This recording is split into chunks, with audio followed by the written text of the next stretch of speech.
ॐ श्री गणेशाय नमः। श्री सरस्वत्यै नमः। श्री वेदव्यासाय नमः। नारायणं नमस्कृत्य नरं चैव नरोत्तमं देवीं सरस्वतीं व्यासं ततो जयमुदीरयेत्। पंचमोऽध्यायः। पंचमहाभूतों तथा सुदर्शन द्वीप का संक्षिप्त वर्णन।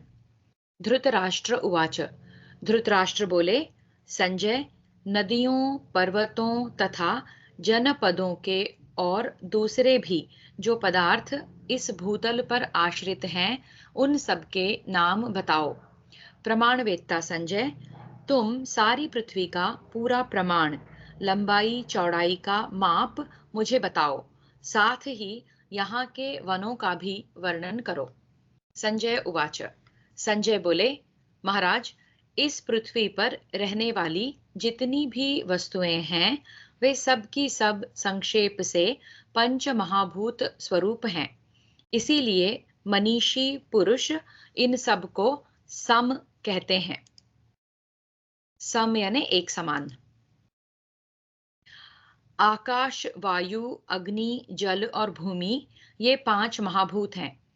आकाश से लेकर भूमि तक जो पंच महाभूतों का क्रम है, उसमें पूर्व की अपेक्षा उत्तरोत्तर सब भूतों में एक एक गुण अधिक होता है।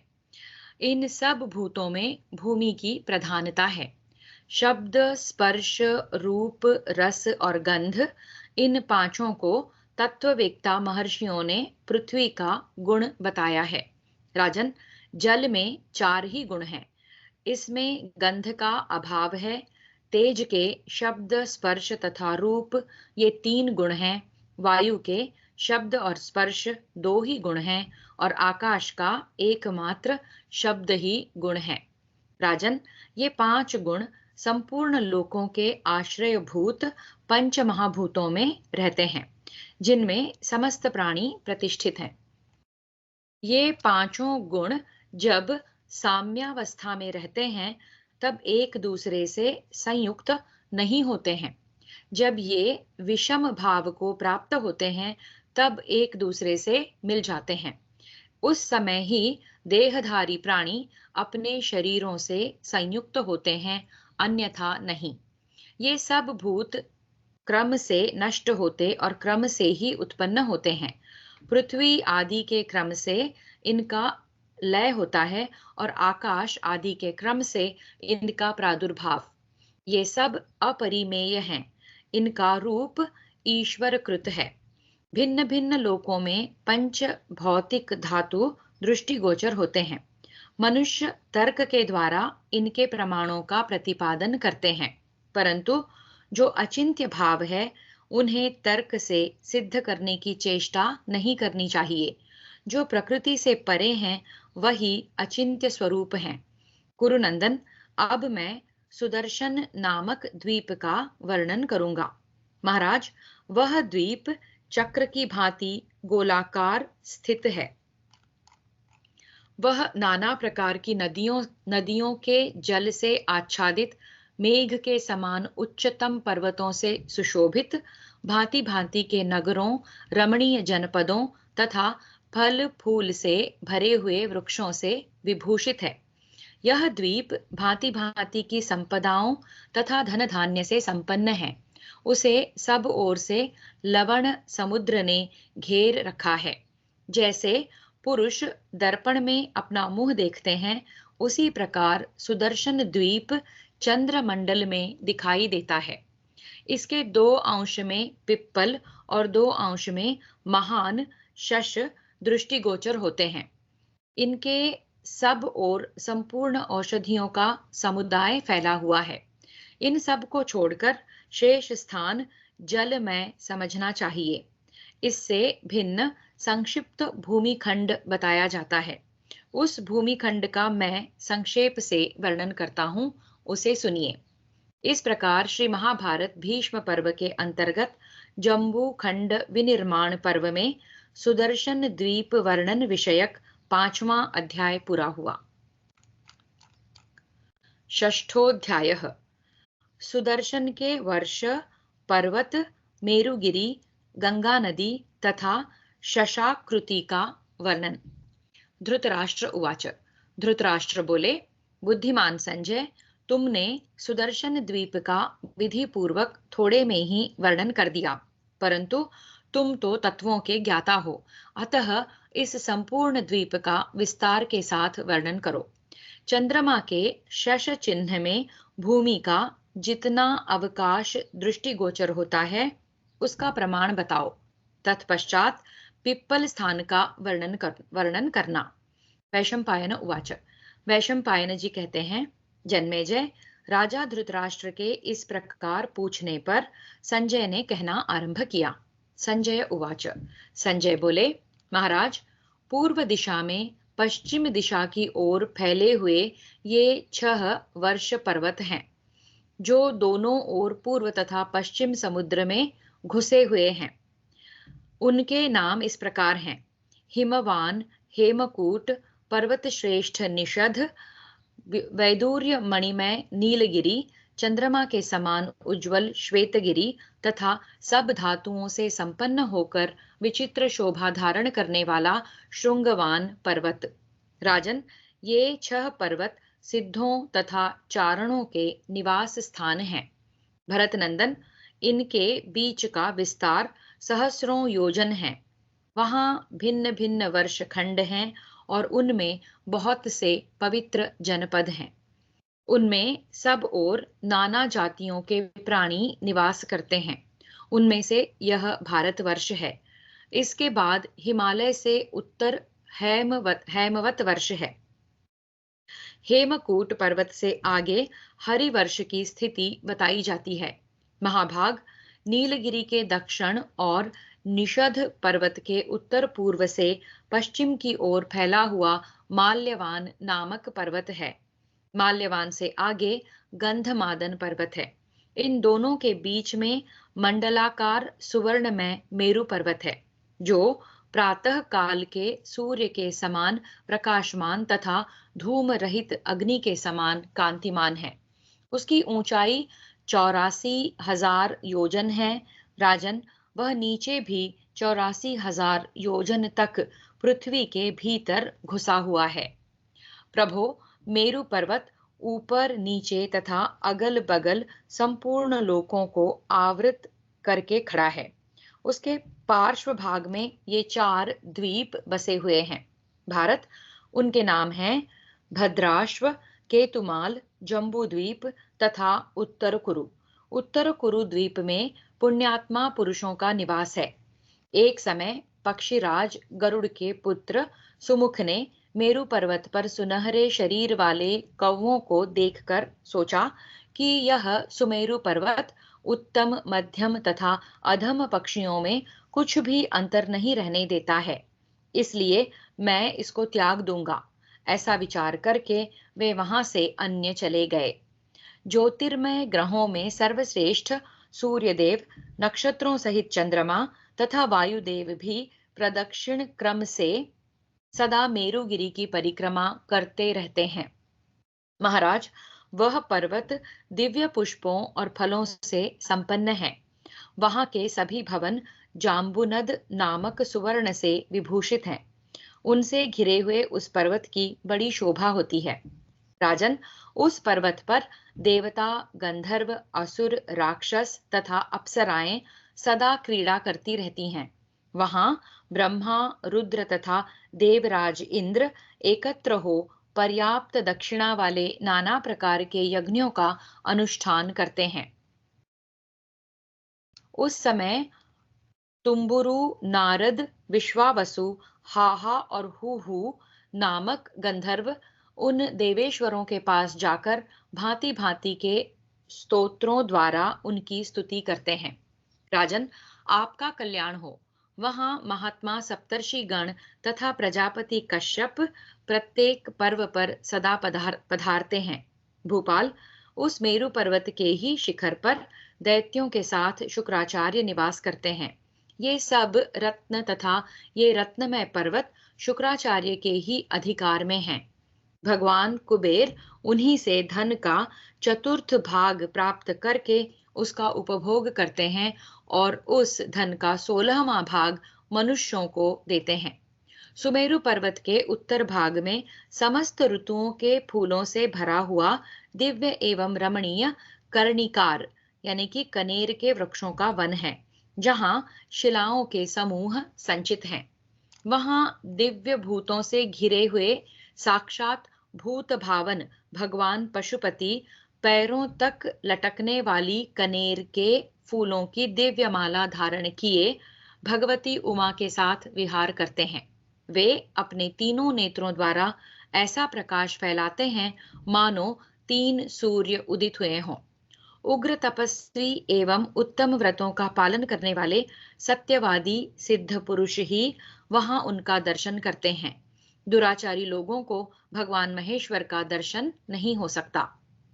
नरेश्वर उस मेरु पर्वत के शिखर से दुग्ध के समान श्वेत धार वाली विश्वरूपा अपरिमित शक्तिशालिनी भयंकर वज्रपात के समान शब्द करने वाली परम पुण्यात्मा पुरुषों द्वारा सेवित शुभ स्वरूपा पुण्यमयी भागीरथी गंगा बड़े प्रबल वेग से सुंदर चंद्र कुंड में गिरती है। वह पवित्र कुंड स्वयं गंगा जी ने ही प्रकट किया है, जो अपनी अगाध जल राशि के कारण समुद्र के समान शोभा पाता है। जिन्हें अपने ऊपर धारण करना पर्वतों के लिए भी कठिन था, उन्हीं गंगा को पिनाकधारी भगवान शिव 1 लाख वर्षों तक अपने मस्तक पर ही धारण किए रहे।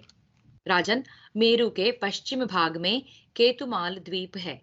वहीं अत्यंत विशाल जम्बू खंड नामक प्रदेश है, जो नंदनवन के समान मनोहर जान पड़ता है। भारत वहां के निवासियों की आयु 10,000 वर्षों की होती है।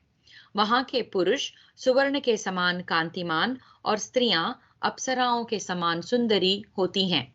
उन्हें कभी रोग और शोक नहीं होते।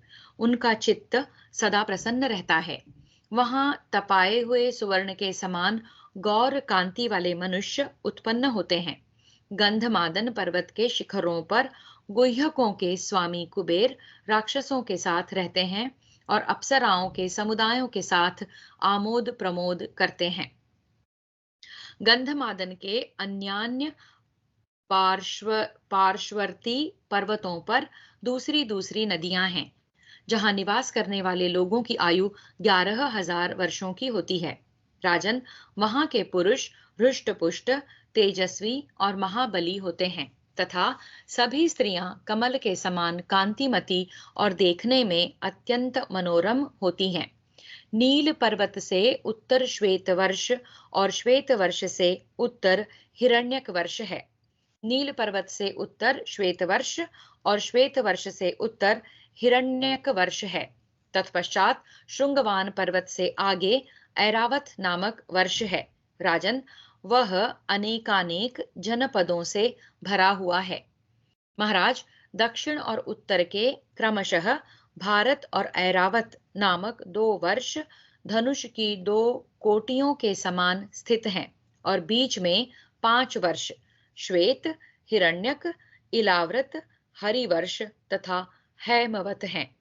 इन सब के बीच में इलाव्रत वर्ष है।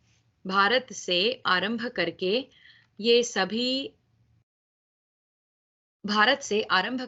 सभी वर्ष आयु के प्रमाण, आरोग्य, धर्म, अर्थ और काम, इन सभी दृष्टियों से गुणों में उत्तरोत्तर बढ़ते गए हैं। भारत इन सब वर्षों में निवास करने वाले प्राणी परस्पर मिलजुल कर रहते हैं। महाराज, इस प्रकार यह सारी पृथ्वी पर्वतों द्वारा स्थिर की गई है। राजन, विशाल पर्वत हेमकूट ही कैलाश नाम से प्रसिद्ध है, जहां कुबेर गुह्यकों के साथ सानंद निवास करते हैं। कैलाश से उत्तर मैनाक है और उससे भी उत्तर दिव्य तथा महान मणिमय पर्वत हिरण्यशृंग है। उसी के पास विशाल, दिव्य, उज्ज्वल तथा कांचनमयी बालुका से सुशोभित रमणीय बिंदु सरोवर है, जहां राजा भगीरथ ने भागीरथी गंगा का दर्शन करने के लिए बहुत वर्षों तक निवास किया था। वहीं बहुत से मणिमय यूप तथा सुवर्णमय चैत्य यानी कि महल शोभा पाते हैं। वहीं यज्ञ करके महायशस्वी इंद्र ने सिद्धि प्राप्त की थी। उसी स्थान पर सब और संपूर्ण जगत के लोग लोक सृष्टा प्रचंड तेजस्वी सनातन भगवान भूतनाथ की उपासना करते हैं। नर नारायण ब्रह्मा मनु और पांचवें भगवान शिव वहां सदा स्थित रहते हैं। ब्रह्मलोक से उतरकर त्रिपथ गामिनी दिव्य नदी गंगा पहले इस बिंदु सरोवर में ही प्रतिष्ठित हुई थी। वहीं से उनकी 7 धाराएं विभक्त हुई हैं। उन धाराओं के नाम इस प्रकार हैं: वस्वोकसारा, नलिनी, पाविनी, सरस्वती, जम्बू नदी, सीता, गंगा और सिंधु। यह 7 धाराओं का प्रादुर्भाव जगत के उपकार के लिए भगवान का ही अचिंत्य एवं दिव्य सुंदर विधान है, जहां लोग कल्प के अंत तक यज्ञानुष्ठान के द्वारा परमात्मा की उपासना करते हैं। इन 7 धाराओं में जो सरस्वती नाम वाली धारा है, वह कहीं प्रत्यक्ष दिखाई देती है और कहीं अदृश्य हो जाती है। ये 7 दिव्य गंगाएं तीनों लोकों में विख्यात हैं। हिमालय पर राक्षस, हेमकूट पर गुह्यक तथा निषध पर्वत पर सर्प और नाग निवास करते हैं। गोकर्ण तो तपोवन है। श्वेत पर्वत संपूर्ण देवताओं और असुरों का निवास स्थान बताया जाता है। निषधगिरी पर्वत गंधर्व तथा नीलगिरी पर ब्रह्मर्षि निवास करते हैं। निषधगिरी पर्वत पर गंधर्व तथा नीलगिरी पर ब्रह्मर्षि निवास करते हैं। महाराज, श्रृंगवान पर्वत तो केवल देवताओं की ही विहार स्थली है। राजेंद्र, इस प्रकार स्थावर और जंगम संपूर्ण प्राणी इन 7 वर्षों में विभाग पूर्वक स्थित हैं। उनकी अनेक प्रकार की दैवी और मानुषी समृद्धि देखी जाती है। उसकी गणना असंभव है। कल्याण की इच्छा रखने वाले मनुष्यों को उस समृद्धि पर विश्वास करना चाहिए। इस प्रकार वह सुदर्शन द्वीप बताया गया है, जो 2 भागों में विभक्त होकर चंद्रमंडल में प्रतिबिंबित हो खरगोश की सी आकृति में दृष्टिगोचर होता है। राजन, आपने जो मुझसे इस शशाकृति खरगोश की सी आकृति के विषय में प्रश्न किया था, उसका वर्णन करता हूं, सुनिए। पहले जो दक्षिण और उत्तर में स्थित भारत और ऐरावत नामक 2 द्वीप बताए गए हैं, वे ही दोनों इस शश यानी कि खरगोश के 2 पार्श्व भाग हैं। नाग द्वीप तथा काश्यप द्वीप उसके दोनों कान हैं। राजन, ताम्र वर्ण के वृक्षों और पत्रों से सुशोभित श्रीमान मलय पर्वत ही इसका सिर है। इस प्रकार यह सुदर्शन द्वीप का दूसरा भाग खरगोश के आकार में दृष्टिगोचर होता है। इस प्रकार श्री महाभारत भीष्म पर्व के अंतर्गत जम्बू खंड विनिर्माण पर्व में भूमि आदि परिमाण का विवरण विषयक 6ठा अध्याय पूरा हुआ। सप्तमोऽध्यायः उत्तर कुरु भद्राश्ववर्ष तथा माल्यवान का वर्णन। धृतराष्ट्र उवाच। धृतराष्ट्र ने कहा, परम बुद्धिमान संजय, तुम मेरु के उत्तर तथा पूर्व भाग में जो कुछ है उसका पूर्ण रूप से वर्णन करो। साथ ही माल्यवान पर्वत के विषय में भी जानने योग्य बातें बताओ। संजय उवाच। संजय ने कहा, राजन, नीलगिरी से दक्षिण तथा मेरु पर्वत के उत्तर भाग में पवित्र उत्तर कुरुवर्ष है, जहां सिद्ध पुरुष निवास करते हैं। वहां के वृक्ष सदा पुष्प और फल से संपन्न होते हैं और उनके फल बड़े मधुर एवं स्वादिष्ट होते हैं। उस देश के सभी पुष्प सुगंधित और फल सरस होते हैं। नरेश्वर, वहां के कुछ वृक्ष ऐसे होते हैं जो संपूर्ण मनोवांछित फलों को देते हैं। राजन, दूसरे क्षीरी नाम वाले वृक्ष हैं जो सदा षड्विध रसों से युक्त एवं अमृत के समान स्वादिष्ट दुग्ध बहाते रहते हैं। उनके फलों में इच्छानुसार वस्त्र और आभूषण भी प्रकट होते हैं। जनेश्वर, वहां की सारी भूमि मणिमयी है। वहां जो सूक्ष्म बालू के कण हैं, वे सब सुवर्णमय हैं। उस भूमि पर कीचड़ का कहीं नाम भी नहीं है। उसका स्पर्श सभी ऋतुओं में सुखदायक होता है। वहां के सुंदर सरोवर अत्यंत मनोरम होते हैं। उनका स्पर्श सुखद जान पड़ता है। वहां देवलोक से भूतल पर आए हुए समस्त पुण्यात्मा मनुष्य ही जन्म ग्रहण करते हैं। ये सभी उत्तम कुल से संपन्न और देखने में अत्यंत प्रिय होते हैं। वहां स्त्री पुरुषों के जोड़े भी उत्पन्न होते हैं। स्त्रियां अप्सराओं के समान सुंदरी होती हैं। उत्तर कुरु के निवासी क्षीरी वृक्षों के अमृत तुल्य दूध पीते हैं। वहां स्त्री पुरुषों के जोड़े एक ही साथ उत्पन्न होते और साथ साथ बढ़ते हैं। उनके रूप, गुण और वेश सब एक से होते हैं। प्रभो, वे चकवा चकवी के समान सदा एक दूसरे के अनुकूल बने रहते हैं। उत्तर कुरु के लोग सदा निरोग और प्रसन्न चित्त होते हैं। महाराज, वे 11,000 वर्षों तक जीवित रहते हैं, एक दूसरे का कभी त्याग नहीं करते। वहां भारुंड नाम के महाबली पक्षी हैं। उनकी चोंचें बड़ी तीखी होती हैं। वे वहां के मरे हुए लोगों की लाशें उठाकर ले जाते और कंदराओं में फेंक देते हैं। राजन, इस प्रकार मैंने आपसे थोड़े में उत्तर कुरु वर्ष का वर्णन किया। अब मैं मेरु के पूर्व भाग में स्थित भद्राश्व वर्ष का यथावत वर्णन करूंगा। प्रजानाथ, भद्राश्व वर्ष के शिखर पर भद्रशाल नाम का एक वन है एवं वहां कालाम्र नामक महान वृक्ष भी है। महाराज, कालाम्र वृक्ष बड़ी ही सुंदर और 1 योजन ऊंचा है। बहुत ही सुंदर और 1 योजन ऊंचा है। उसमें सदा फूल और फल लगे रहते हैं। सिद्ध और चारण पुरुष उसका सदा सेवन करते हैं। वहां के पुरुष श्वेत वर्ण के होते हैं। वे तेजस्वी और महान बलवान हुआ करते हैं। वहां की स्त्रियां कुमुद पुष्प के समान गौर वर्ण वाली, सुंदरी तथा देखने में प्रिय होती हैं। उनकी अंग कांति एवं वर्ण चंद्रमा के समान है। उनके उनके मुख पूर्ण चंद्र के समान मनोहर होते हैं। उनका एक एक अंग चंद्र रश्मियों के समान शीतल प्रतीत होता है। वे नृत्य और गीत की कला में कुशल होती हैं। भरत श्रेष्ठ, वहां के लोगों की आयु 10,000 वर्ष की होती है। वे कालाम्र वृक्ष का रस पीकर सदा जवान बने रहते हैं। नीलगिरी के दक्षिण और निषद के उत्तर सुदर्शन नामक एक विशाल जामुन का वृक्ष है, जो सदा स्थिर रहने वाला है। वह समस्त मनोवांछित फलों को देने वाला, पवित्र तथा सिद्धों और चारणों का आश्रय है।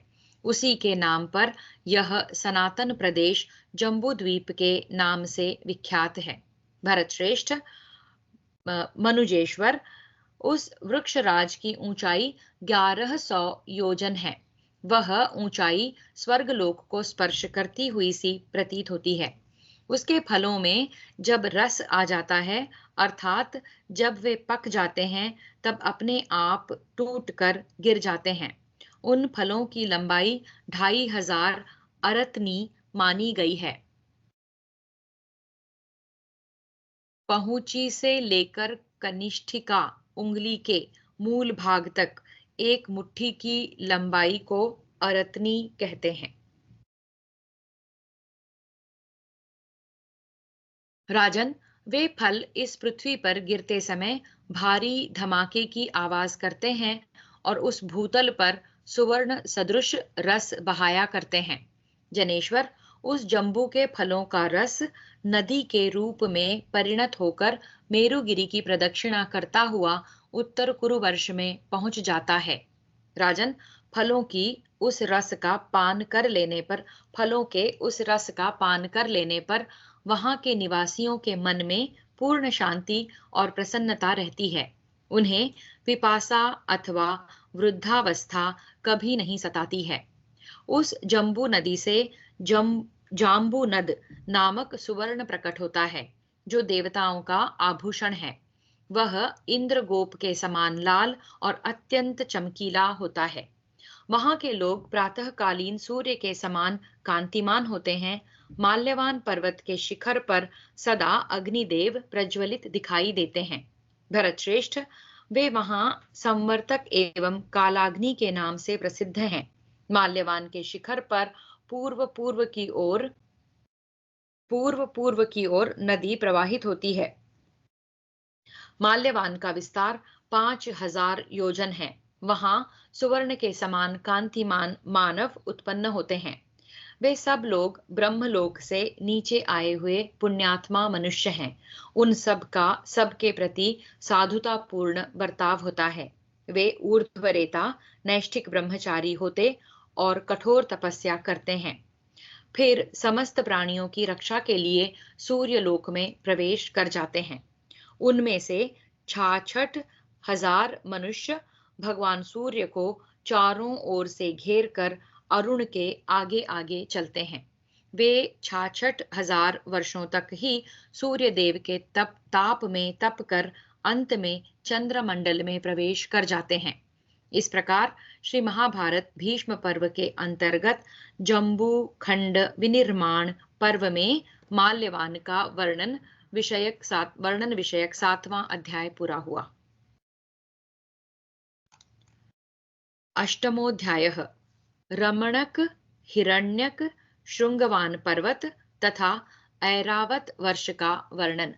धृतराष्ट्र उवाच। धृतराष्ट्र बोले, संजय, तुम सभी वर्षों और पर्वतों के नाम बताओ और जो उन पर्वतों पर निवास करने वाले हैं उनकी स्थिति का भी यथावत वर्णन करो। संजय उवाच। संजय बोले, राजन, श्वेत के दक्षिण और निषध के उत्तर रमणक नामक वर्ष है। वहां जो मनुष्य जन्म लेते हैं वे उत्तम कुल से युक्त और देखने में अत्यंत प्रिय होते हैं। वहां के सब मनुष्य शत्रुओं से रहित होते हैं। महाराज, रमणक वर्ष के मनुष्य सदा प्रसन्न चित्त होकर 11,500 वर्षों तक जीवित रहते हैं। नील के दक्षिण और निषध के उत्तर हिरण्यमय वर्ष है, जहां हैरण्यवती नदी बहती है। महाराज, वहीं विहंगों में उत्तम पक्षीराज गरुड़ निवास करते हैं। वहां के सब मनुष्य यक्षों की उपासना करने वाले, धनवान, प्रियदर्शन, महाबली तथा प्रसन्न चित्त होते हैं। जनेश्वर, वहां के लोग 12,500 वर्षों की आयु तक जीवित रहते हैं। मनुजेश्वर, वहां श्रृंगवान पर्वत के 3 ही विचित्र शिखर हैं। उनमें से एक मणिमय है, दूसरा अद्भुत सुवर्णमय है तथा तीसरा अनेक भवनों से सुशोभित एवं सर्व रत्नमय है। वहां स्वयं प्रभा नाम वाली शांडिली देवी नित्य निवास करती हैं। जनेश्वर, श्रृंगवान पर्वत के उत्तर समुद्र के निकट ऐरावत नामक वर्ष है। अतः इन शिखरों से संयुक्त यह वर्ष अन्य वर्षों की अपेक्षा उत्तम है। वहां सूर्य देव ताप नहीं देते हैं और न वहां के मनुष्य बूढ़े ही होते हैं। नक्षत्रों सहित चंद्रमा वहां ज्योतिर्मय होकर सब ओर व्याप्त सा रहता है। वहां के मनुष्य कमल की सी कांति तथा वर्ण वाले होते हैं। उनके विशाल नेत्र कमल दल के समान सुशोभित होते हैं। वहां के मनुष्यों के शरीर से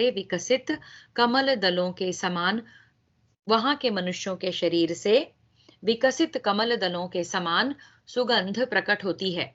उनके शरीर से पसीने नहीं निकलते। उनकी सुगंध प्रिय लगती है।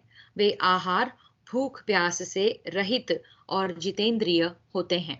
वे सब के सब देवलोक से च्युत होकर वहां शेष पुण्य का उपभोग करते हैं।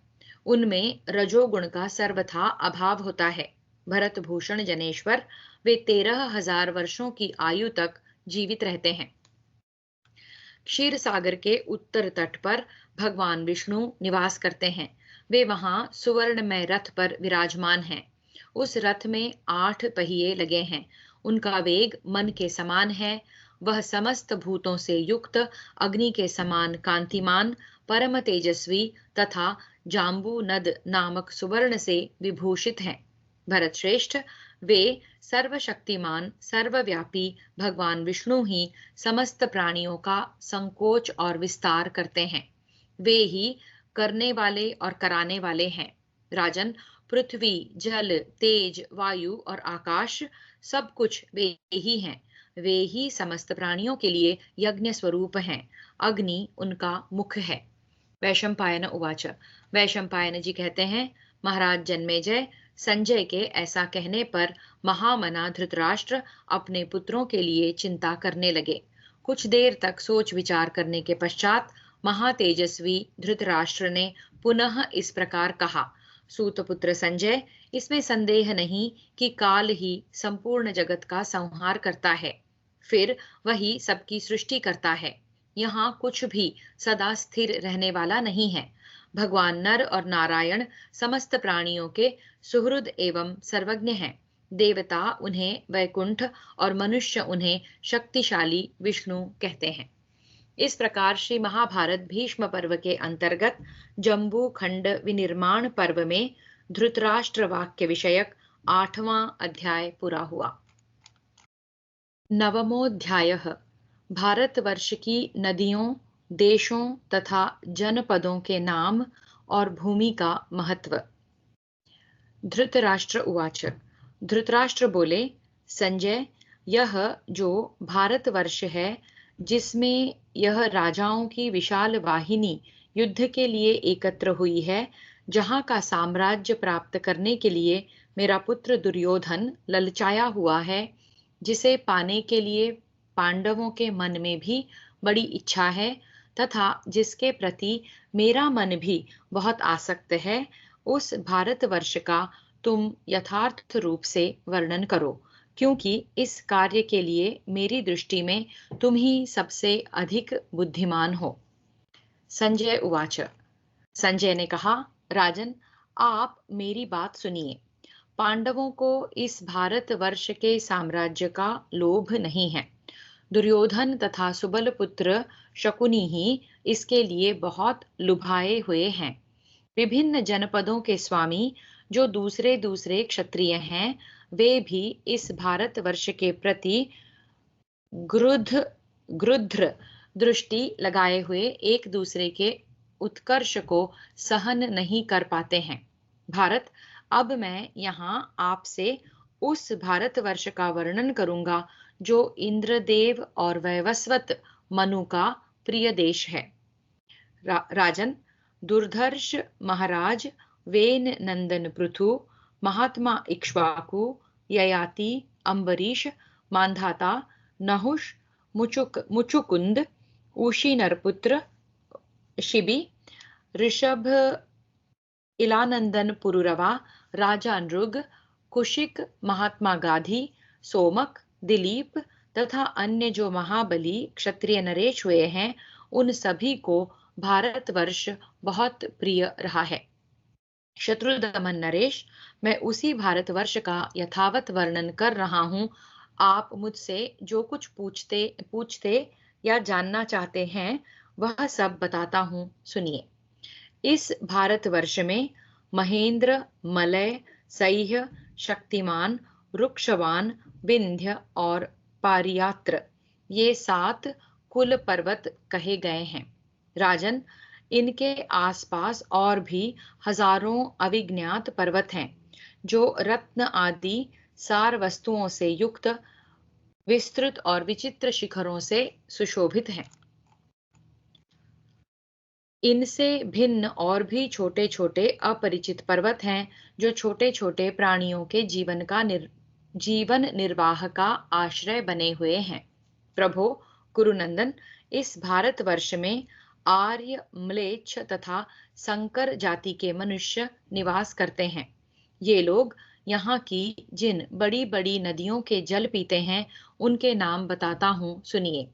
गंगा, सिंधु, सरस्वती, गोदावरी, नर्मदा, बाहुदा, महानदी, शतद्रु, चंद्रभागा, महानदी यमुना, दृषद्वती, विपाशा, विपापा, स्थूल बालुका, वेत्रवती, कृष्णवेणा, इरावती, वितस्ता, पयोष्पी, देविका, वेदस्मृता, वेदवती, त्रिदिवा, इक्षुला, कृमि, करीषिणी, चित्रवाहा तथा चित्रसेना नदी। गोमती, धूतपापा, महानदी वंदना, कौशिकी, त्रिदिवा, कृत्या, निचिता, लोहितारिणी, रहस्या, शतकुंभा, सरयू, चर्मणवती, वेत्रवती, हस्तिसोमा, दिक्, शरावती, पयोष्णी, वेणा, भीमरथी, कावेरी, चुलुका, वाणी और शतबला। नरेश्वर, निवारा, अहिता, सुप्रयोगा, पवित्रा, कुंडली, सिंधु, राजनी, पुरमालिनी, पूर्वाभिरामा, वीरा या नीरा, भीमा, ओघवती, पाशाशिनी, पापहरा, महेंद्रा, पाटलावती, करीषिणी, अक्सिनी,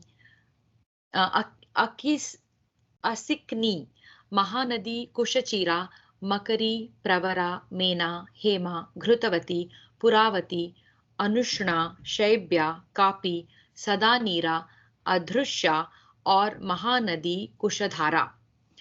सदाकांता, शिवा, वीरमती, वस्त्रा, सुवस्त्रा, गौरी, कंपना, हिरणवती, वरा, वीरकरा, महानदी पंचमी, रथचित्रा, ज्योतिरथा, विश्वामित्रा, कंपिजला, उपेंद्रा, बहुला, कुवीरा, अंबुवाहिनी, विनदी, पिंजला, वेणा, महानदी तुंगवेणा, विदिशा, कृष्णवेणा, ताम्रा, कपिला, खलु, सुवामा, वेदाश्वा, हरिश्रावा, महापगा, शीघ्रा, पिच्छिला, भारद्वाजी नदी, कौशिकी नदी, शोणा, बाहुदा, चंद्रमा, दुर्गा, चित्रशिला, ब्रह्मवेद्या, बृहद्वती, यवक्षा, रोही तथा जाम्बू नदी। सुनसा, तमसा, दासी, वसा, वाराणसी, नीला, घृतवती, महानदी पर्णाशा, मानवी, वृषभा, ब्रह्ममेध्या, बृहध्वनि, राजन, ये तथा और भी बहुत सी नदियां हैं। भारत सदा, निरामया, कृष्णा, मंदगा, मंदवाहिनी, ब्राह्मिणी, महागौरी, दुर्गा, चित्रोत्पला, चित्ररथा, मंजुला, वाहिनी, मंदाकिनी, वैतरणी, महानदी, कोशा, शुक्तिमती, अनंगा, वृषा, लोहित्या, करतोया, वृषका, कुमारी, ऋषिकुल्या, मारिषा, सरस्वती, मंदाकिनी, सुपुण्या, सर्वा तथा गंगा। भारत इन नदियों के जल भारतवासी पीते हैं। राजन, पूर्वोक्त सभी नदियां संपूर्ण विश्व की माताएं हैं। ये सब की सब महान पुण्य फल देने वाली हैं। इनके सिवा सैकड़ों और हजारों ऐसी नदियां हैं जो लोगों के परिचय में नहीं आई है। राजन, जहां तक मेरी स्मरण शक्ति काम दे सकी है, उसके अनुसार मैंने इन नदियों के नाम बताए हैं। इसके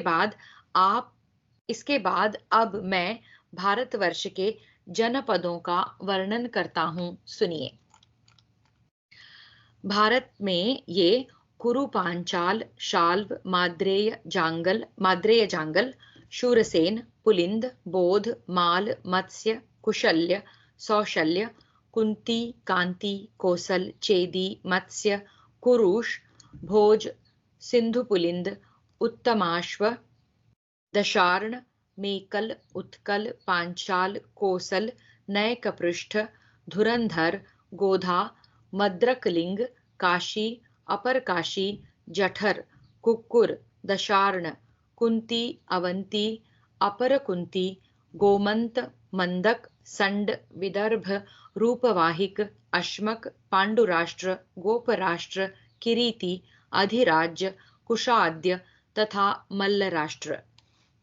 वारवास्य, अयवाह, चक्र, चक्राति, शक, विदेह, मगध, स्वक्ष, मलज, विजय, वंग, अंग, कलिंग, यकृल्लोमा, मल्ल, सुदेष्ण, प्रह्लाद, माहिक, शशिक, बाल्हिक, वाटधान, आभीर, कालतोयक, अपरांत, परांत, पंचाल, चर्म मंडल, अटवी शिखर, मेरुभूत, उपावृत्त, अनुपावृत्त, स्वराष्ट्र, केकय, कुंदा कुंदापरांत, माहेय, कक्ष, सामुद्र निष्कुट, बहुसंख्यक अंध्र, अंतरगिरी, बहिर्गिरी, अंगमलज, मगध, मानवर्जक, समंतर, प्रावृषेय तथा भार्गव। पुंड्र, भर्ग, किरात,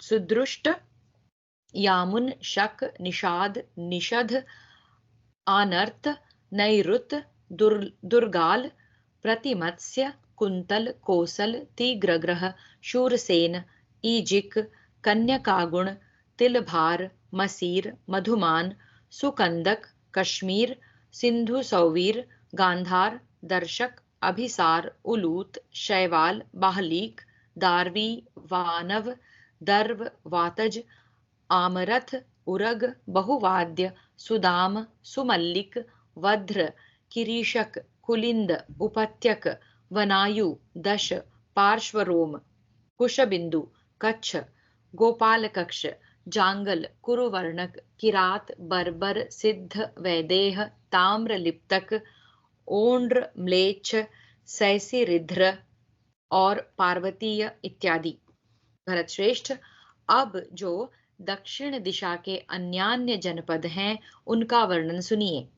द्रविड़, केरल, प्राच्य, भूषिक, वनवासिक, कर्नाटक, महिषक, विकल्प, मूषक, झिल्लिक, कुंतल, सौहृद, नभकानन, कौकुट्टक, चोल, कोंकण, मालव, नर, समंग, करक, कुकुर, अंगार, मारिश, ध्वजिनी, उत्सव संकेत, त्रिगर्त, शाल्वसेनी, व्यूक, कोकबक, प्रोष्ठ, समवेगवश, विंध्यचुलिक, पुलिंद, वल्कल, मालव, बल्लव, अपर बल्लव, कुलिंद, कालद, कुंडल, करट, मूषक, स्तनबाल, सनीप, घट, सृंजय, पाशीवाट, तनय, सुनय, ऋषिक, विदभ, काक, तंगण, परतंगण, उत्तर और क्रूर, अपर म्लेच्छ, यवन, चीन तथा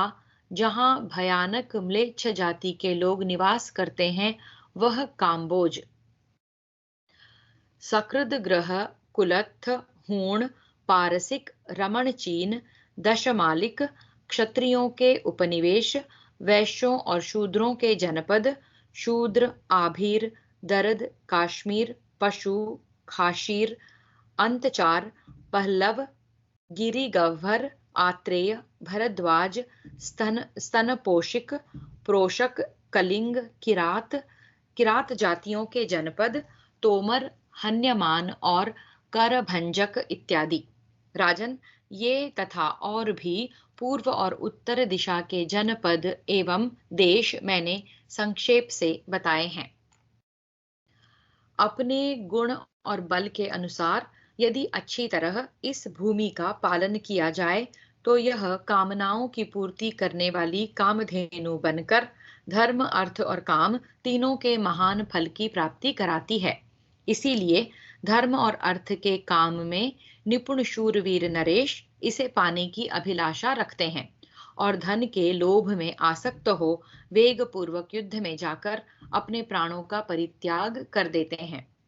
देव शरीरधारी प्राणियों के लिए और मानव शरीरधारी जीवों के लिए यथेष्ट फल देने वाली यह भूमि उनका परम आश्रय होती है। भरत श्रेष्ठ, जैसे कुत्ते मांस के टुकड़े के लिए परस्पर लड़ते और एक दूसरे को नोचते हैं, उसी प्रकार राजा लोग इस वसुधा को भोगने की इच्छा रखकर आपस में लड़ते और लूटपाट करते हैं, किंतु आज तक किसी को अपनी कामनाओं से तृप्ति नहीं हुई।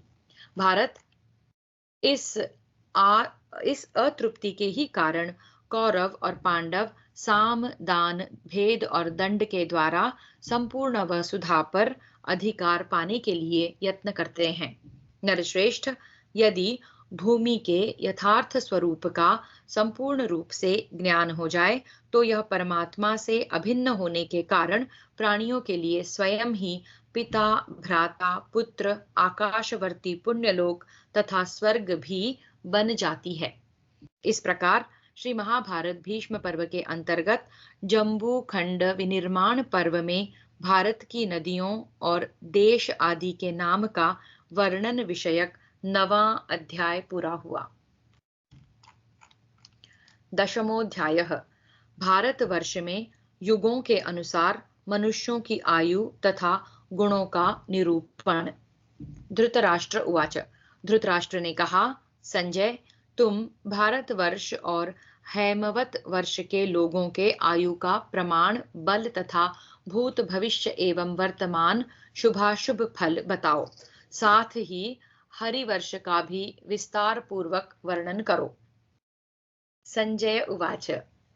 संजय ने कहा, कुरुकुल की वृद्धि करने वाले भरतश्रेष्ठ, भारतवर्ष में 4 युग होते हैं, सत्ययुग, त्रेता, द्वापर और कलियुग। प्रभो, पहले सत्ययुग होता है, फिर त्रेता युग आता है, उसके बाद द्वापर युग बीतने पर कलियुग की प्रवृत्ति होती है। कुरुश्रेष्ठ नृपप्रवर, सत्ययुग के लोगों की आयु का मान 4000 वर्ष है। मनुजेश्वर, त्रेता के मनुष्यों की आयु 3000 वर्षों की बताई गई है। द्वापर के लोगों की आयु 2000 वर्षों की है, जो इस समय भूतल पर विद्यमान है। भरतश्रेष्ठ, इस कलियुग में आयु प्रमाण की कोई मर्यादा नहीं है। यहाँ गर्भ के बच्चे भी मरते हैं और नवजात शिशु भी मृत्यु को प्राप्त होते हैं। सत्य युग में महाबली, महान सत्व गुण संपन्न, बुद्धिमान, धनवान और प्रिय दर्शन मनुष्य उत्पन्न होते हैं और सैकड़ों तथा हजारों संतानों को जन्म देते हैं। उस समय प्रायः तपस्या के धनी महर्षि गण जन्म लेते हैं। राजन, इसी प्रकार त्रेता युग में समस्त भूमंडल के क्षत्रिय अत्यंत उत्साही, महान मनस्वी, धर्मात्मा, सत्यवादी, प्रिय दर्शन, सुंदर शरीरधारी, महापराक्रमी, धनुर्धर, वर पाने के योग्य, युद्ध में शूर शिरोमणि तथा मानवों की रक्षा करने वाले होते हैं। द्वापर में सभी वर्णों के लोग उत्पन्न होते हैं एवं वे सदा परम उत्साही, पराक्रमी तथा एक दूसरे को जीतने के इच्छुक होते हैं। भरतनंदन, कलियुग में जन्म लेने वाले लोग प्रायः अल्प तेजस्वी, क्रोधी, लोभी तथा असत्यवादी होते हैं। भारत, कलियुग के प्राणियों में ईर्षा, मान, क्रोध, माया, दोष दृष्टि, राग तथा लोभ आदि दोष रहते हैं। नरेश्वर, इस द्वापर में भी गुणों की न्यूनता होती है। भारतवर्ष की अपेक्षा हैमवत तथा हरिवर्ष में उत्तरोत्तर अधिक गुण हैं। इस प्रकार श्री महाभारत भीष्म पर्व के अंतर्गत जम्बू खंड विनिर्माण पर्व में भारतवर्ष में सत्ययुग आदि के अनुसार आयु का निरूपण विषयक 10वां अध्याय पूरा हुआ। भूमि पर्व। 11 शाक द्वीप का वर्णन। धृतराष्ट्र उवाच। धृतराष्ट्र बोले, संजय, तुमने यहाँ जम्बू खंड का यथावत वर्णन किया है। अब तुम इसके विस्तार और परिमाण को ठीक ठीक बताओ। संजय, समुद्र के संपूर्ण परिमाण को भी अच्छी तरह समझाकर कहो। इसके बाद मुझसे शाक द्वीप और कुश द्वीप का वर्णन करो। गवल्व गण कुमार संजय, इसी प्रकार शाल्मली द्वीप, क्रौंच द्वीप तथा सूर्य, चंद्रमा एवं राहु से संबंध रखने वाली सब बातों का यथार्थ रूप से प्रतिपादन करो। संजय उवाच। संजय बोले, राजन, बहुत से द्वीप हैं जिनसे संपूर्ण जगत परिपूर्ण है। अब मैं आपकी आज्ञा के अनुसार 7 द्वीपों का तथा चंद्रमा, सूर्य और राहु का भी वर्णन करूंगा। राजन, जम्बू द्वीप का विस्तार पूरे 18,600 योजन है। इसके चारों ओर जो खारे पानी का समुद्र है उसका विस्तार जम्बू द्वीप की अपेक्षा दूना माना गया है। उसके तट पर तथा टापू में बहुत से देश और जनपद हैं। उसके भीतर नाना प्रकार के मणि और मूंगे हैं, जो उसकी विचित्रता सूचित करते हैं। अनेक प्रकार के धातुओं से अद्भुत प्रतीत होने वाले बहुसंख्यक पर्वत उस सागर की शोभा बढ़ाते हैं। सिद्धों तथा चारणों से भरा हुआ वह लवण समुद्र सब ओर से मंडलाकार है। राजन, अब मैं शाक द्वीप का यथावत वर्णन आरंभ करता हूँ। कुरुनंदन, मेरे इस न्यायोचित कथन को आप ध्यान देकर सुने। महाराज नरेश्वर, वह द्वीप विस्तार की दृष्टि से जम्बू द्वीप के परिमाण से दूना है। भरतश्रेष्ठ, उसका समुद्र भी विभाग पूर्वक उससे दूना ही है। भरतश्रेष्ठ, इस समुद्र का नाम क्षीर सागर है, जिसने जिसने उक्त द्वीप को सब ओर से घेर रखा है। वहां पवित्र जनपद हैं, वहां निवास करने वाले लोगों की मृत्यु नहीं होती। फिर वहां दुर्भिक्ष तो हो ही कैसे सकते हैं। उस द्वीप के निवासी क्षमाशील और तेजस्वी होते हैं। भरतश्रेष्ठ महाराज, इस प्रकार शाक द्वीप का संक्षेप से यथावत वर्णन किया गया है। अब और आपसे क्या कहूं? धृतराष्ट्र उवाच। धृतराष्ट्र बोले, महाबुद्धिमान संजय, तुमने यहाँ शाक द्वीप का संक्षिप्त रूप से यथावत वर्णन किया है। अब उसका कुछ विस्तार के साथ यथार्थ परिचय दो। संजय उवाच। संजय बोले, राजन, शाक द्वीप में मणियों से विभूषित 7 पर्वत हैं। वहां रत्नों की बहुत सी खानें तथा नदियां भी हैं। उनके नाम मुझसे सुनिए। जनेश्वर, वहां का सब कुछ परम पवित्र और अत्यंत गुणकारी है। वहां का प्रधान पर्वत है मेरु, जो देवर्षियों तथा गंधर्वों से सेवित है। महाराज, दूसरे पर्वत का नाम मलय है, जो पूर्व से पश्चिम की ओर फैला हुआ है। मेघ वहीं से उत्पन्न होते हैं। फिर वे सब ओर फैलकर जल की वर्षा करने में समर्थ होते हैं। कुरुनंदन, उसके बाद जलधार नामक महान पर्वत है। जनेश्वर, इंद्र वहीं से सदा उत्तम जल ग्रहण करते हैं, इसीलिए वर्षा काल में वे यथेष्ट जल बरसाने में समर्थ होते हैं। उसी द्वीप में उच्चतम रैवतक पर्वत है, जहां आकाश में रेवती नामक नक्षत्र नित्य प्रतिष्ठित है। यह ब्रह्मा जी का रचा हुआ विधान है। राजेंद्र, उसके उत्तर भाग में शाम नामक महान पर्वत है, जो नूतन मेघ के समान श्याम शोभा से युक्त है। उसकी ऊंचाई बहुत है। उसका कांतिमान कलेवर परम उज्जवल है। जनपदेश्वर, वहां रहने से ही वहां की प्रजा शामता को प्राप्त हुई है। धृतराष्ट्र उवाच। धृतराष्ट्र बोले, सूतपुत्र संजय, यह तो तुमने आज मुझसे महान संशय की बात कही है। भला वहां रहने मात्र से प्रजा शामता को कैसे प्राप्त हो गई? संजय उवाच। संजय ने कहा, महाराज कुरुनंदन, संपूर्ण द्वीप में गौर, कृष्ण तथा इन दोनों वर्णों का सम्मिश्रण देखा जाता है।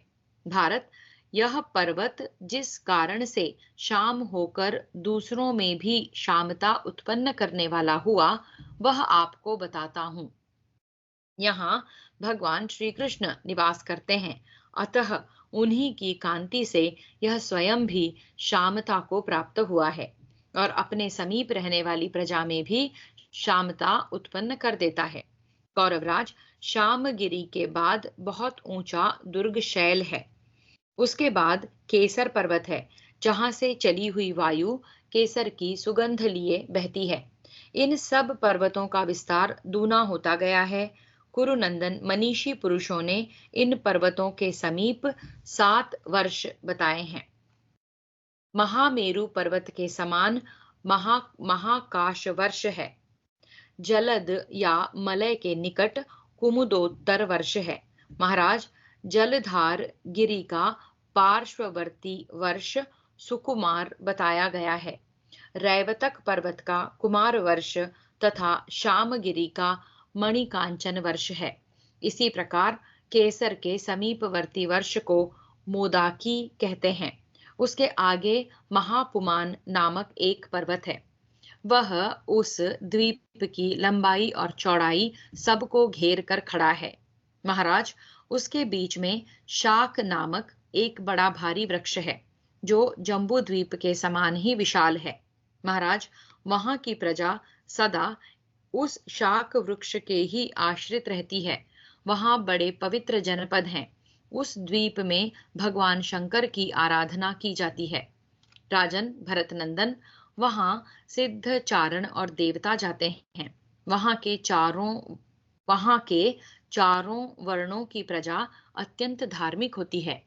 सभी वर्ण के लोग वहां अपने अपने वर्णाश्रमोचित कर्म का पालन करते हैं।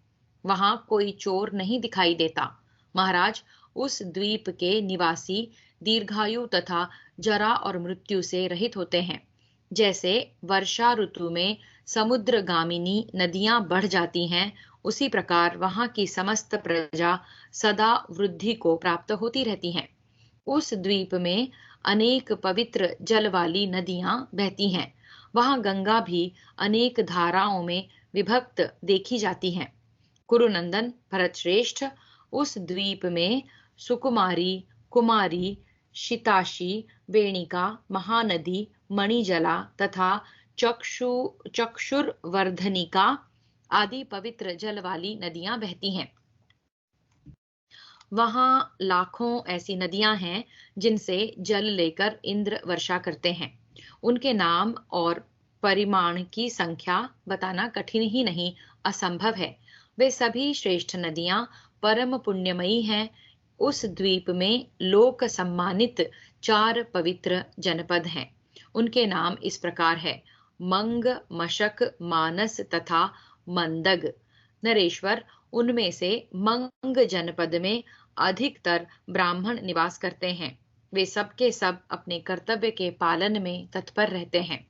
महाराज, मशक जनपद में संपूर्ण कामनाओं के देने वाले धर्मात्मा क्षत्रिय निवास करते हैं। मानस जनपद के निवासी वैश्य वृत्ति से जीवन निर्वाह करते हैं। वे सर्वभोग संपन्न, शूरवीर, धर्म और अर्थ को समझने वाले एवं दृढ़ निश्चयी होते हैं। मंदग जनपद में शूद्र रहते हैं। वे भी धर्मात्मा होते हैं। राजेंद्र, वहां न कोई राजा है, न दंड है और न दंड देने वाला है। वहां के लोग धर्म के ज्ञाता हैं और स्वधर्म पालन के ही प्रभाव से एक दूसरे की रक्षा करते हैं। महाराज, उस महान तेजोमय शाक द्वीप के संबंध में इतना ही कहा जा सकता है और इतना ही सुनना चाहिए। इस प्रकार श्री महाभारत भीष्म पर्व के अंतर्गत भूमि पर्व में शाक द्वीप वर्णन विषयक 11वां अध्याय पूरा हुआ। द्वादशोऽध्यायः कुश, क्रौंच और पुष्कर आदि द्वीपों का तथा राहु, सूर्य और चंद्रमा के प्रमाण का वर्णन। संजय उवाच। संजय बोले, महाराज कुरुनंदन, इसके बाद वाले द्वीपों के विषय में जो बातें सुनी जाती हैं वे इस प्रकार हैं, उन्हें आप मुझसे सुनिए। क्षीरोद समुद्र के बाद घृतोद समुद्र है, फिर दधि मंडोदक समुद्र है, इनके बाद सुरोद समुद्र है, फिर मीठे पानी का सागर है। महाराज, उन समुद्रों से घिरे हुए सभी द्वीप और पर्वत उत्तरोत्तर दुगुने विस्तार वाले हैं। नरेश्वर, उनमें से मध्यम द्वीप में मनहशिला मैनसिल का एक बहुत बड़ा पर्वत है, जो गौर नाम से विख्यात है। उसके पश्चिम में कृष्ण पर्वत है, जो नारायण को विशेष प्रिय है।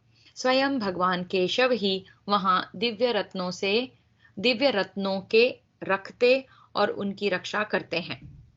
स्वयं भगवान केशव ही वहां दिव्य रत्नों को रखते और उनकी रक्षा करते हैं। वे वहां की प्रजा पर प्रसन्न हुए थे, इसलिए उनको सुख पहुंचाने की व्यवस्था उन्होंने स्वयं की है। नरेश्वर, कुश द्वीप में कुशों का एक बहुत बड़ा झाड़ है, जिसकी वहां के जनपदों में रहने वाले लोग पूजा करते हैं। उसी प्रकार शाल्मली द्वीप में शाल्मली सेमर वृक्ष की पूजा की जाती है। क्रौंच द्वीप में महाक्रौंच नामक एक महान पर्वत है जो रत्न राशि की खान है। महाराज, वहां चारों वर्णों के लोग सदा उसी की पूजा करते हैं। राजन, वहीं गोमंत नामक विशाल पर्वत है जो संपूर्ण धातुओं से संपन्न है। वहां मोक्ष की इच्छा रखने वाले उपासकों के मुख से अपनी स्तुति सुनते हुए सबके स्वामी श्रीमान कमल नयन भगवान नारायण नित्य निवास करते हैं। राजेंद्र, कुश द्वीप में सुधामा नाम से प्रसिद्ध दूसरा सुवर्णमय पर्वत है जो मूंगों से भरा हुआ और दुर्गम है। कौरव्य, वहीं परम कांतिमान कुमुद नामक तीसरा पर्वत है। चौथा पुष्पवान, पांचवा कुशेशय और छठा हरिगिरी है। ये 6 कुश द्वीप के श्रेष्ठ पर्वत हैं। इन पर्वतों के बीच का विस्तार सब ओर से उत्तरोत्तर दूना होता गया है। कुश द्वीप के पहले वर्ष का नाम उद्भिद है, दूसरे का नाम वेणुमंडल है, तीसरे का नाम सुरथाकार, चौथे का कंबल, पांचवे का ध्रुतिमान और छठे वर्ष का नाम प्रभाकर है। 7वां वर्ष कापिल कहलाता है। ये 7 वर्ष समुदाय हैं। पृथ्वीपते, इन सब में देवता, गंधर्व तथा मनुष्य सानंद विहार करते हैं। उनमें से किसी की मृत्यु नहीं होती। नरेश्वर, वहां लुटेरे तथा म्लेच्छ जाति के लोग नहीं होते। मनुजेश्वर, इन वर्षों के सभी लोग प्रायः गोरे और सुकुमार होते हैं। अब मैं शेष संपूर्ण द्वीपों के विषय में बताता हूँ। महाराज, मैंने जैसा सुन रखा है वैसा ही सुनाऊंगा। आप शांत चित्त होकर सुनिए। क्रौंच द्वीप में क्रौंच नामक विशाल पर्वत है। राजन, क्रौंच के बाद वामन पर्वत है। वामन के बाद अंधकार और अंधकार के बाद मैनाक नामक श्रेष्ठ पर्वत है। प्रभो, मैनाक के बाद उत्तम गोविंदगिरी है। गोविंद के बाद निबिड़ नामक पर्वत है। कुरुवंश की वृद्धि करने वाले महाराज, इन पर्वतों के बीच का विस्तार उत्तरोत्तर दूना होता गया है। उनमें जो देश बसे हुए हैं उनका परिचय देता हूँ, सुनिए। क्रौंच पर्वत के निकट कुशल नामक देश है। वामन पर्वत के पास मनोनुग देश है। कुरुकुल श्रेष्ठ, मनोनुग के बाद उष्ण देश आता है। उष्ण के बाद प्रावरक, प्रावरक के बाद अंधकारक और अंधकारक के बाद उत्तम मुनि देश बताया गया है। मुनि देश के बाद जो देश है उसे दुंदुभिस्वन कहते हैं। वह सिद्धों और चारणों से भरा हुआ है। जनेश्वर, वहां के लोग प्रायः गोरे होते हैं। महाराज, इन सभी देशों में देवता और गंधर्व निवास करते हैं। पुष्कर द्वीप में पुष्कर नामक पर्वत है जो मणियों तथा रत्नों से भरा हुआ है। वहां स्वयं प्रजापति भगवान ब्रह्मा नित्य निवास करते हैं। जनेश्वर, संपूर्ण देवता और महर्षि मनोनुकूल वचनों द्वारा प्रतिदिन उनकी पूजा करते हुए सदा उन्हीं की उपासना में लगे रहते हैं। जम्बू द्वीप से अनेक प्रकार के रत्न अन्यान्य सब द्वीपों में वहां की प्रजाओं के उपयोग के लिए भेजे जाते हैं। कुरुश्रेष्ठ, ब्रह्मचर्य, सत्य और इंद्रिय संयम के प्रभाव से उन सब द्वीपों की प्रजाओं के आरोग्य और आयु का प्रमाण जम्बू द्वीप की अपेक्षा उत्तरोत्तर दूना माना गया है। भरतवंशी नरेश, वास्तव में इन देशों में एक ही जनपद है। जिन द्वीपों में अनेक जनपद बताए गए हैं उनमें भी एक प्रकार का ही धर्म देखा जाता है। महाराज, सबके ईश्वर प्रजापति ब्रह्मा स्वयं ही दंड लेकर इन द्वीपों की रक्षा करते हुए इनमें नित्य निवास करते हैं। नरश्रेष्ठ, प्रजापति ही वहां के राजा हैं। वे कल्याण स्वरूप होकर सबका कल्याण करते हैं। राजन, वे ही पिता और प्रपितामह हैं। जड़ से लेकर चेतन तक समस्त प्रजा की वे ही रक्षा करते हैं। महाबाहु कुरुनंदन, यहाँ की प्रजाओं के पास सदा पका पकाया भोजन स्वयं उपस्थित हो जाता है और उसी को खाकर वे लोग रहते हैं। उसके बाद समा नाम वाली लोगों की बस्ती देखी जाती है। महाराज, वह चौकोर बसी हुई है, उसमें 33 मंडल हैं। कुरुनंदन भरत श्रेष्ठ, वहां लोक विख्यात वामन, ऐरावत, सुप्रतीक और अंजन, ये 4 दिग्गज रहते हैं। राजन, उनमें से सुप्रतीक नामक गजराज, जिसके गंडस्थल से मद की धारा बहती रहती है, उसका परिमाण किसी कैसा और कितना है, यह मैं नहीं बता सकता। वह नीचे, ऊपर तथा अगल बगल में सब ओर फैला हुआ है। वह अपरिमित है। वहां सब दिशाओं से खुली हुई हवा आती है। उसे वे चारों दिग्गज ग्रहण करके रोक रखते हैं।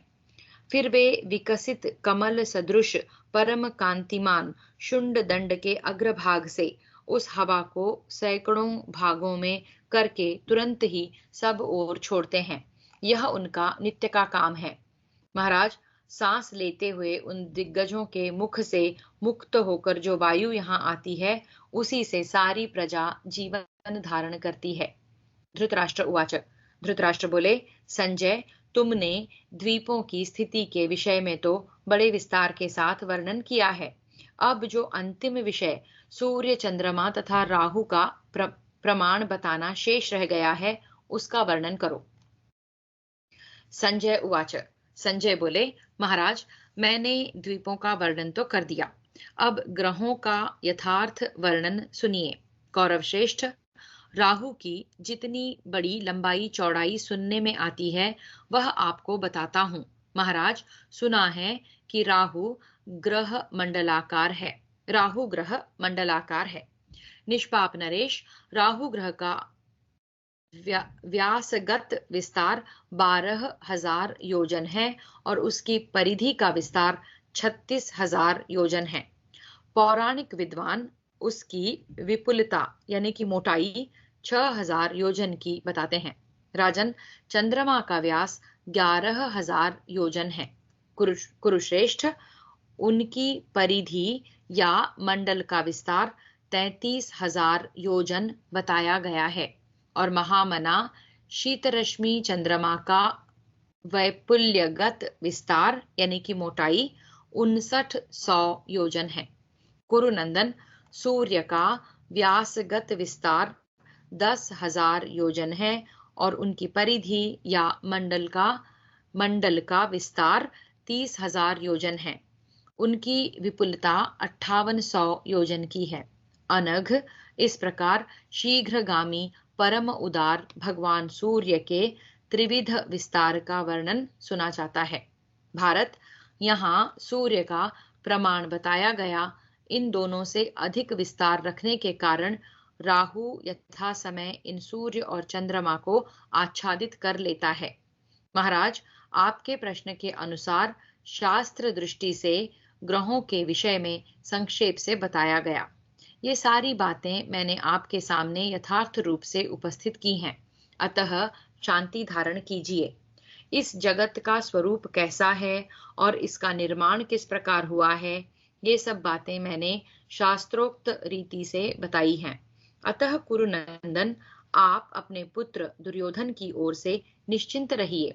भरत श्रेष्ठ, जो राजा इस भूमि पर्व को मनोयोग पूर्वक सुनता है, वह श्री संपन्न सफल मनोरथ तथा श्रेष्ठ पुरुषों द्वारा सम्मानित होता है और उसके बल, आयु, कीर्ति तथा तेज की वृद्धि होती है।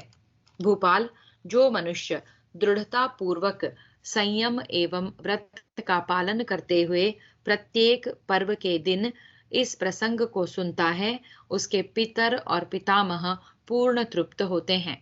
राजन, जिसमें हम लोग निवास करते हैं और जहां हमारे पूर्वजों ने पुण्य कर्मों का अनुष्ठान किया है, यह वही भारतवर्ष है। आपने इसका पूरा वर्णन सुन लिया है। इस प्रकार श्री महाभारत भीष्म पर्व के अंतर्गत भूमि पर्व में उत्तर द्वीपादि संस्थान वर्णन विषयक 12वां अध्याय पूरा हुआ। हरि ओम।